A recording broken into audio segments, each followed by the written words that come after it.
میں نے کہا کچھ لوگ مانتے ہیں کہ بھگوان رجنیش خدا ہے، اور آپ تو جانتے ہوں گے بھگوان رجنیش کے بارے میں. آپ جانتے ہیں کیا نہیں؟ آپ بھگوان کو جانتے ہیں کیا نہیں؟ جانتے، کیونکہ اس کا تعلق اس شہر، اس سٹی پونا سے ہے. اس کا مرکز پونا ہی ہے. اب ہم دیکھیں گے کیا بھگوان رجنیش صحیح خدا ہے کیا نہیں. سب سے پہلا ٹیسٹ، پہلی آیت، کل هو اللہ احد، کہو کہ اللہ ایک ہے. کیا بھگوان رجنیش ایک ہے؟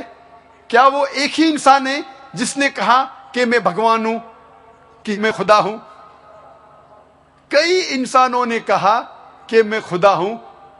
خصوصاً اس دیش ہندوستان میں، اس دیش بھارت میں ہزاروں انسانوں نے کہا کہ میں خدا ہوں. وہ ایک ہی نہیں ہے. لیکن ہو سکتا ہے کہ ایک رجنیش بھکت کہیں گا بھگوان رجنیش یونیک ہے، علیحدہ ہے، وہ اسپیشل ہے. ٹھیک ہے، ہم دوسری آیت پر جاتے ہیں.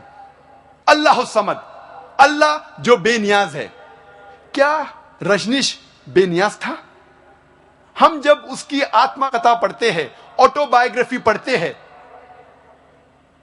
اس آٹو بایوگرافی میں لکھا ہوا ہے کہ بھگوان رجنیش کو ڈائبٹیز کی بیماری تھی، استھما کی بیماری تھی، ریڑھ کی ہڈی کی بیماری تھی. آپ سوچ سکتے ہیں خدا کو، بھگوان کو ڈائبٹیز ہے، بھگوان کو، خدا کو استھما ہے، ریڑھ کی ہڈی کی بیماری ہے. تیسری آیت، لم یلد ولم یولد، نہ وہ کسی کو جنا ہے نہ کسی سے جنتا ہے. He begets not, nor is he begotten. ہم جانتے ہیں کہ بھگوان رجنیش کے والدین تھے، ماتا بھی تھی اور پتا بھی تھے، اور اس کی پیدائش مدھیہ پردیش میں ہوئی. اور سن 1981 میں بھگوان رجنیش امریکہ، USA جاتا ہے، اور وہاں ایک شہر Oregon, in the state of Oregon, وہ اپنا ایک گاؤں بناتا ہے جس کا نام تھا رجنیش پورم. اور وہ ہزاروں امریکنوں کو بیوقوف بناتا ہے. اس کے بعد امریکن گورنمنٹ اسے گرفتار کرتی ہے اور جیل میں ڈالتی ہے. بھگوان رجنیش کا الزام ہے کہ امریکن گورنمنٹ گیو می سلو پوائزننگ، امریکن گورنمنٹ نے اسے دھیرے دھیرے زہر دیا.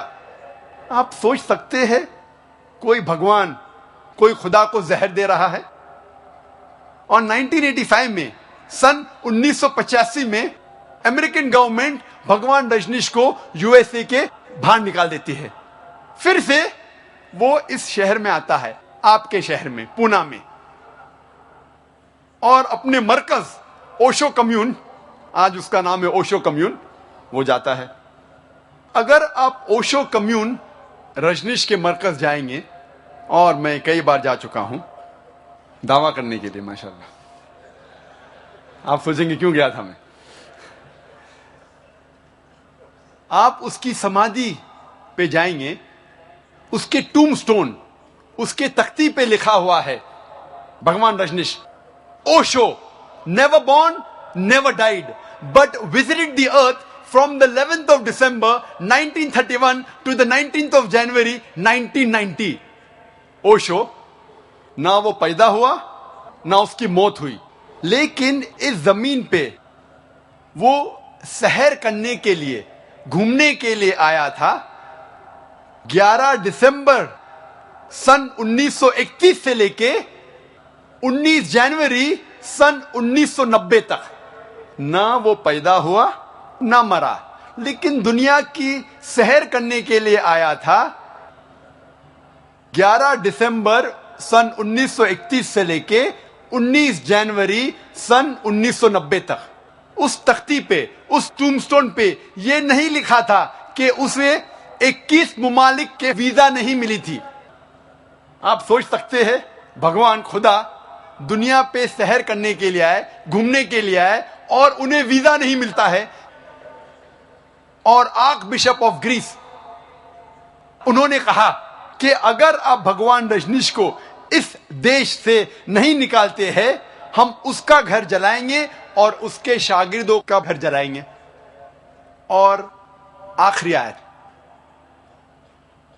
آخری امتحان. ولم یکن لہ کفوا احد, اس کے جیسا کوئی نہیں ہے.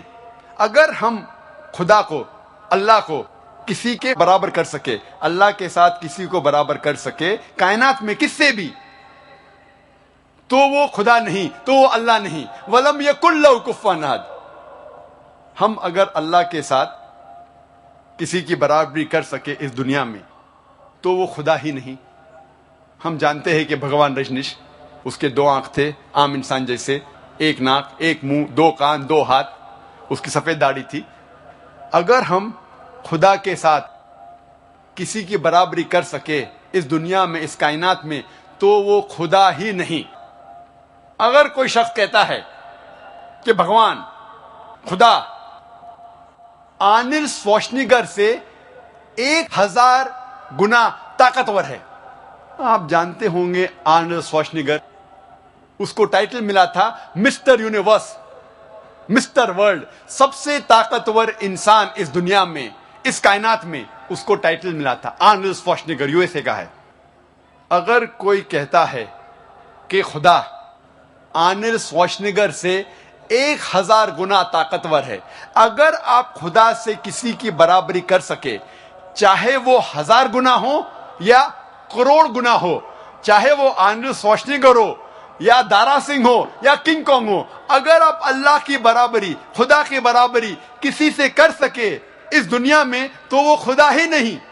وَلَمْ يَكُنْ لَهُ كُفُوًا أَحَدٌ. یہ ہے 4 آیتوں کا تصور اللہ سبحانہ وتعالیٰ کے لیے.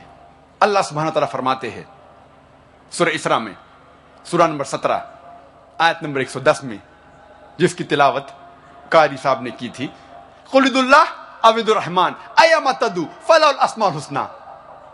چاہے آپ پکارو اللہ سے یا رحمان سے, چاہے اللہ کے نام سے پکارو یا رحمان کے نام سے پکارو, کوئی بھی نام سے پکارو, اللہ کے سب سے بہترین, سب سے خوبصورت نام ہے. اور اس کا ذکر سورہ اسراء سورہ نمبر 17 آیت نمبر 110 کے علاوہ سورہ آراف سورہ نمبر 7 آیت نمبر 180, سورہ طٰہٰ سورہ نمبر 20 آیت نمبر 8 اور سورہ الحشر سورہ نمبر 59 آیت نمبر 24 میں بھی آتا ہے کہ اللہ سبحانہ و تعالیٰ کے سب سے بہترین, سب سے خوبصورت نام ہیں. آپ کوئی بھی نام سے پکارو, لیکن اچھے نام سے پکارو, خوبصورت نام سے پکارو, وہ نام جو اللہ سبحانہ و تعالیٰ اپنے بارے میں پکارنا پسند کرتا ہے. اور قرآن اور حدیث میں اللہ سبحانہ و تعالیٰ کی 99 صفت ہے. No less than 99 attributes have been given to Allah subhanahu wa ta'ala. جیسے کہ الرحمن, الرحیم, الحکیم, الخالق, اور سب سے اوپر ہے اللہ. ہم مسلمان اللہ کو اس عربی لفظ اللہ سے کیوں پکارنا پسند کرتے ہیں؟ کیونکہ یہ لفظ اللہ جو عربی ہے, اس کو توڑا یا مروڑا نہیں جا سکتا ہے.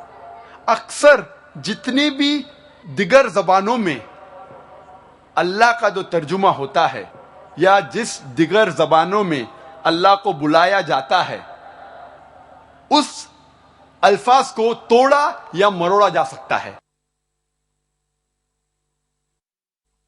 مثال کے طور پہ انگریزی میں ہم کہتے ہیں گاڈ. اس لفظ گاڈ کو توڑا یا مروڑا جا سکتا ہے. مثال کے طور پہ اگر گاڈ کو ہم جوڑتے ہیں ایس, تو ہو جاتا ہے گاڈز, پلورل آف گاڈ, خدا کی جمع. اگر ہم جوڑتے ہیں گاڈ کو DESS, تو ہو جاتا ہے گاڈس, جس کے معنی ہے مؤنث خدا. اللہ سبحانہ و تعالی کا کوئی بھی جنس نہیں, نہ وہ مؤنث ہے نہ مذکر ہے. اور اللہ ایک ہے, اللہ کی جمع نہیں ہے. قل هو اللہ احد, کہو کہ اللہ ایک ہے. اگر ہم گاڈ کو جوڑتے ہیں فادر, تو ہو جاتا ہے گاڈ فادر. اسلام میں اللہ فادر یا اللہ ابا جیسی کوئی چیز نہیں ہے, اللہ پتا نہیں ہے. اگر ہم جوڑتے ہیں مدر, تو ہو جاتا ہے گاڈ مدر. اسلام میں اللہ مدر یا اللہ ماتا یا اللہ امی نہیں ہے. اللہ ایک یونیک لفظ ہے. اسی لیے ہم اللہ کو عربی میں اللہ کہنا پسند کرتے ہیں. اور اسی طریقے سے دیگر زبانوں میں ہم کہتے ہیں دیو، دیو کا ہو جاتا ہے دیوی، پھر ہو جاتا ہے دیوتا، خدا کا ہو جاتا ہے خداؤ، ایشور کا ہو جاتا ہے پرمیشور. اس طریقے سے جتنے بھی دیگر زبانوں میں ہم پکارتے ہیں خدا کو، اس کو توڑا یا مروڑا جا سکتا ہے اکثر، لیکن اللہ ایک یونیک لفظ ہے. اسی لیے ہم مسلمان اللہ کو اللہ کے نام سے پکارنا پسند کرتے ہیں. لیکن جب کوئی مسلمان کوئی غیر مسلم سے بات کر رہا ہے اور انگلش میں اللہ کے بدلے گاڈ استعمال کرتا ہے یا اردو میں خدا کہتا ہے تو مجھے کوئی اعتراض نہیں ہے. لیکن یہ میں کہنا چاہتا ہوں کہ God is not the correct translation of the Arabic word اللہ. خدا اللہ کا صحیح ترجمہ نہیں ہے، لیکن مجبوری کے تحت جب آپ غیر مسلمان سے بات کر رہے ہیں اور یہ الفاظ چاہے وہ خدا ہو یا گاڈ ہو استعمال کرتے ہیں تو مجھے کوئی اعتراض نہیں، لیکن وہ صحیح ترجمہ نہیں ہے. اور یہ لفظ اللہ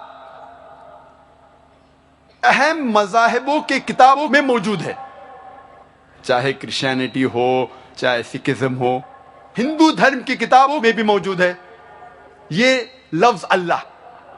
آپ اگر پڑھیں گے رگ وید کتاب number 2 part number 1 mantra number 11 میں لکھا ہوا ہے لفظ اللہ، خدا کے لیے، بھگوان کے لیے.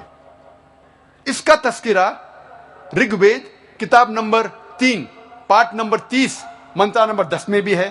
رگ وید کتاب number 9 part number 67 mantra number 30 میں بھی ہے.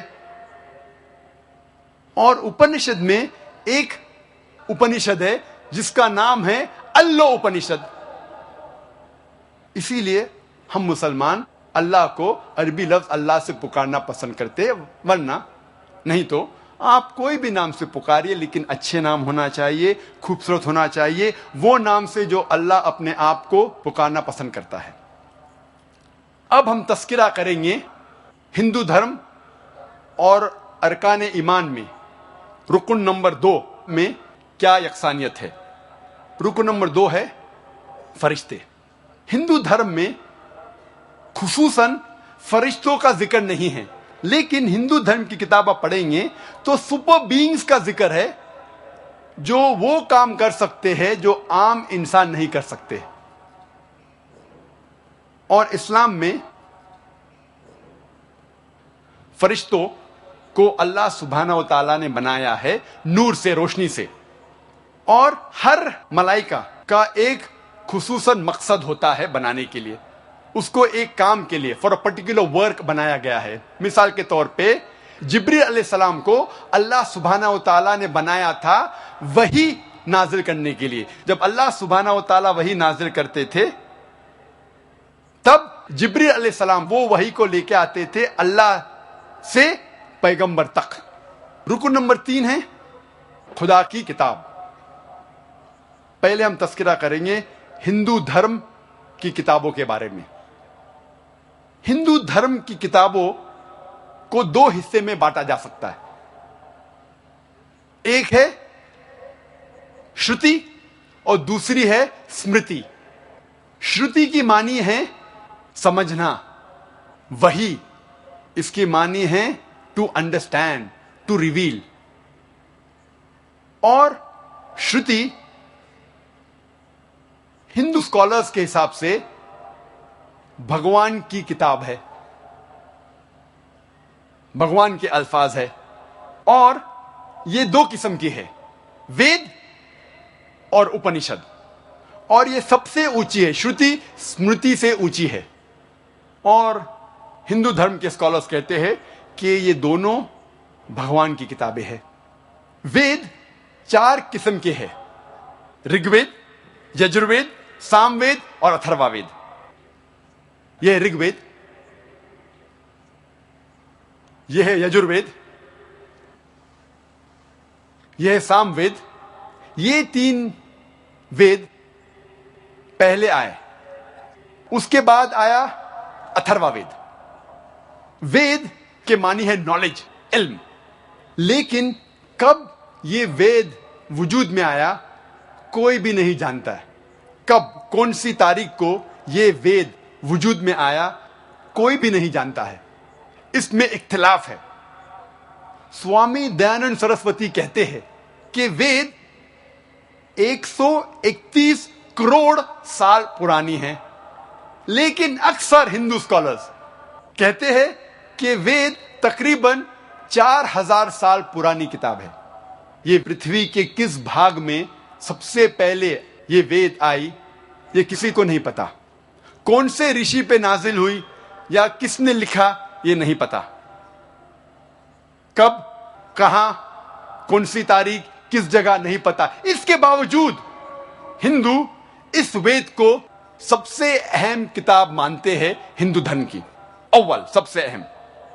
اگر کوئی بھی دوسری کتاب وید سے ٹکراتی ہے تو ماننا چاہیے وید کی بات۔ پھر دوسرے نمبر پہ آتی ہے اپنیشد۔ اپنیشد کے معنی ہیں Upanishad, to sit down near, نیچے بیٹھنا۔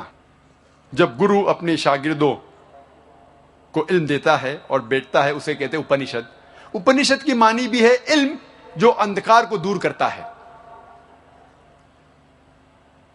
اپنیشد 200 سے زیادہ ہے، لیکن بھارتی تہذیب کہتی ہے کہ 108 اپنیشد ہے، اور اہم اپنیشد ہے 10، کوئی کہتا ہے 18۔ جو ہے پرنسپل اپنیشد شری رادھا کرشن نے لکھی تھی، یہ کہتے ہیں 18 اہم اپنیشد ہے۔ اپنیشد کے معنی ملتی جلتی ویدانتا سے۔ ویدانت کے معنی وید کے انت میں آنا۔ اس کے بعد دوسری قسم کی کتابوں کا نام ہے اسمرتی۔ اسمرتی کے معنی ٹو ریمبر، میموری، یاد رکھنا۔ اسمرتی ہندو اسکالرز کے حساب سے بھگوان کی کتاب نہیں ہے، اسمرتی انسانوں نے لکھی ہے، اور اسمرتی میں لکھا ہوا ہے کس طریقے سے یہ کائنات وجود میں آئی، کس طریقے سے انسان کو زندگی بسر کرنا چاہیے، معاشرے کے رولز اینڈ ریگولیشن وغیرہ وغیرہ۔ اسے دھرم شاستر بھی کہتے ہیں۔ اسمرتی شروتی سے نیچے ہے۔ اسمرتی شروتی کے بعد آتی ہے، شروتی اور اہم ہے۔ اسمرتی میں ہمارے پاس جب ہم تحقیق کرتے پتہ لگتا ہے، اسمرتی میں ہے پراناز، یہ پرانا، اور ایک اہم پرانا ہے جس کا نام ہے بھوشیہ پرانا۔ پرانا کے معنی اولڈ، اینشنٹ، پرانا۔ پرانا سنسکرت اور ہندی میں پرانا مطلب اولڈ، اینشنٹ، پرانا۔ اور پرانا میں ذکر ہے کس طریقے سے کائنات وجود میں آئے، دیو اور دیویوں کے قصے اور کہانیاں وغیرہ وغیرہ۔ اور مہارشی ویاس نے پراناس کو اکٹھا کیا اور 18 جلدوں میں بانٹا۔ اس کے بعد آتا ہے اتہاس۔ اتہاس مطلب ایپک، سٹوری، کہانی۔ دو اتہاس ہے، رامائن اور مہا بھارت۔